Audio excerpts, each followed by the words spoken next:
100% ಸೋತಿರುವ ಪಂದ್ಯವನ್ನು ಗೆದ್ದ ಭಾರತ ತಂಡ. ಇನ್ನು ಕೊನೆಯ ಓವರ್ನಲ್ಲಿ ದೊಡ್ಡ ಹೈಡ್ರಾಮಾ ನಡೆದಿದ್ದು, ಹಾಗೆ ವೀಕ್ಷಕರ ಮೊದಲ T20 ಪಂದ್ಯದಲ್ಲಿ ಭಾರತ ತಂಡವು 43 ರನ್ಗಳ ಭರ್ಜರಿ ಗೆಲುವು ದಾಖಲಿಸಿದೆ. ವೀಕ್ಷಕರು ಶ್ರೀಲಂಕಾ ವಿರುದ್ಧದ 3 T20 ಪಂದ್ಯಗಳ ಸರಣಿಯ ಮೊದಲ ಪಂದ್ಯದಲ್ಲಿ ಭಾರತ ತಂಡವು ಮೊದಲ ಪಂದ್ಯವನ್ನು ಗೆದ್ದುಕೊಂಡಿದ್ದು, ಹಾಗೆ ವೀಕ್ಷಕರ ಈ ಒಂದು ಸರಣಿಯಲ್ಲಿ 1 ಅಂತರದಿಂದ ಮುನ್ನಡೆ ಪಡೆದುಕೊಂಡಿದೆ. ಹೌದು, ಈ ಒಂದು ಮೊದಲ T20 ಪಂದ್ಯವು ಪಲ್ಲೆಕೆಲೆ ಅಂತಾರಾಷ್ಟ್ರೀಯ ಮೈದಾನದಲ್ಲಿ ನೆರವೇರಿತ್ತು. ಇನ್ನು ಈ ಒಂದು ಮೊದಲ T20 ಪಂದ್ಯದಲ್ಲಿ ಭರ್ಜರಿಗೆ ಬ್ಯಾಟ್ ಬೀಸಿದ ಭಾರತ ತಂಡದ ಬ್ಯಾಟರ್ಸ್ಗಳು ಶ್ರೀಲಂಕಾ ಪಡೆಗೆ 214 ರನ್ಗಳ ಗುರಿ ಕೊಟ್ಟರು. ಹೌದು ವೀಕ್ಷಕರೇ, ಈ ಒಂದು ಪಂದ್ಯದಲ್ಲಿ ಭಾರತ ತಂಡದ ಬ್ಯಾಟರ್ಸ್ಗಳು ಉತ್ತಮವಾಗಿ ಪ್ರದರ್ಶನ ನೀಡಿದರು. ಇನ್ನು ವೀಕ್ಷಕರೇ, 214 ರನ್ಗಳ ಗುರಿ ಬೆನ್ನಟ್ಟಿದ್ದ ಶ್ರೀಲಂಕಾ ಪಡೆಯು ಕೇವಲ 170 ರನ್ಗಳಿಗೆ ಆಲ್ಔಟ್ ಆಯಿತು.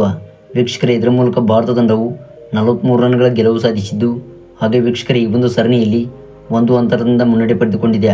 ಹೌದು, ಈ ಒಂದು ಗುರಿಯನ್ನು ಶ್ರೀಲಂಕಾ ತಂಡವು ಬೆನ್ನಟ್ಟಿದಾಗ ಶ್ರೀಲಂಕಾ ತಂಡದ ಓಪನರ್ ಬ್ಯಾಟ್ಸ್ಮನ್ಗಳು ಪವರ್ ಪ್ಲೇನಲ್ಲೇ ಉತ್ತಮವಾಗಿ ಆರಂಭ ನೀಡಿದರು. ಹೌದು, ಪ್ರಥಮ್ ನಿಶಾಂಕ್ ಅವರು ಎದುರಿಸಿದಂಥ 48 ಎಸೆತಗಳಲ್ಲಿ 79 ರನ್ ಸಿಡಿಸಿದರೆ, ಇತ್ತ ವೀಕ್ಷಕರ ಕುಶಾಲ್ ಮೆಂದಿಶ್ ಅವರು ಎದುರಿಸಿದಂಥ 27 ಎಸೆತಗಳಲ್ಲಿ 45 ರನ್ ಸಿಡಿಸಿ ಮಿಂಚಿದರು. ಇನ್ನು ಉಳಿದಂಥ ಶ್ರೀಲಂಕಾ ತಂಡದ ಬ್ಯಾಟ್ಸ್ಮನ್ಗಳು ಈ ಒಂದು ಪಂದ್ಯದಲ್ಲಿ ಅಲ್ಪ ಮೊತ್ತಕ್ಕೆ ಔಟ್ ಆಗಿ ಹೋದರು. ಹೌದು ವೀಕ್ಷಕರು, ಭಾರತ ತಂಡದ ಪರ ಉತ್ತಮವಾಗಿ ಬೌಲಿಂಗ್ ಮಾಡಿದ ರಿಯಾನ್ ಪರಾಗ್ ಅವರು ಹಾಕಿದಂಥ 1.2 ಓವರ್ಗಳಲ್ಲಿ 5 ರನ್ ನೀಡಿ 3 ವಿಕೆಟ್ ಕಬಳಿಸಿದರೆ, ಇತ್ತ ಹರ್ಷದೀಪ್ ಸಿಂಗ್ ಹಾಗೂ ಅಕ್ಷರ್ ಪಟೇಲ್ ಅವರು ತಲಾ 2 ವಿಕೆಟ್ ಪಡೆದಿದ್ದಾರೆ.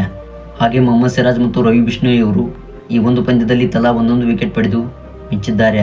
ವೀಕ್ಷಕರೇ, ಇದರ ಮೂಲಕ ಭಾರತ ತಂಡವು ಈ ಒಂದು ಮೊದಲ ಪಂದ್ಯದಲ್ಲಿ ಗೆದ್ದು ಬೀಗಿದೆ.